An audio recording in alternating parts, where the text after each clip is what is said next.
പറയുന്നത്, കർത്താവ് എനിക്ക് മാത്രം എന്താ ഈ തടസ്സം? നിനക്ക് മാത്രമല്ല, എല്ലാവർക്കും തടസ്സമുണ്ട്. എന്റെ പ്രാർത്ഥന മാത്രം എന്താ ലേറ്റ് ആകുന്നേ? നിന്റെ മാത്രമല്ല, ചിലരുടെയൊക്കെ ലേറ്റ് ആകുന്നുണ്ട്. റോമാലേഖനം 1-ാം അധ്യായം അതിന്റെ 9 മുതലുള്ള വാക്യങ്ങളൊന്ന് ശ്രദ്ധിച്ചാട്ടെ.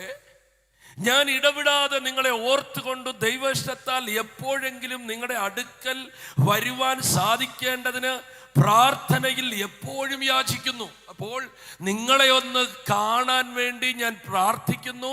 2 യാചിക്കുന്നു. അടുത്ത കാര്യം, 1 പ്രാർത്ഥിക്കുന്നു, 2 യാചിക്കുന്നു. ഇവിടെ പറയാണ്, സ്തോത്രം, ഞാൻ വാഞ്ചിക്കുന്നു.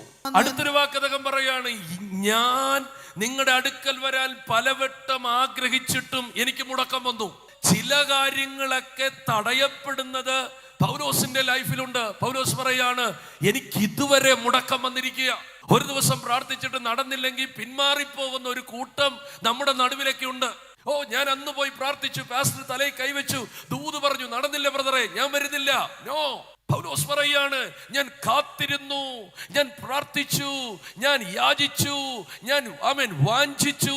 പക്ഷെ അടുത്ത വാക്ക് പറയാണ്, എന്നിട്ട് ഇതുവരെ ഞാൻ ഈ ലേഖനം എഴുതുന്നവരെയും എനിക്ക് മുടക്കം സംഭവിച്ചു, തടസ്സം സംഭവിച്ചു. തടസ്സം സംഭവിച്ചത് കൊണ്ട് പ്രാർത്ഥന നിർത്തിയില്ല.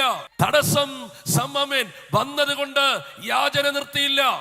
വാഞ്ച നിർത്തിയില്ല. ഞാൻ പരിശുദ്ധാത്മാവിൽ പറയുന്നു, ചിലതൊക്കെ സ്റ്റക്കായെന്നോർത്ത്, ചിലതൊക്കെ നടന്നില്ലെന്നോർത്ത്, ചിലതൊക്കെ ലഭിച്ചില്ലെന്നോർത്ത് വേണ്ട എന്ന് വെക്കരുത്.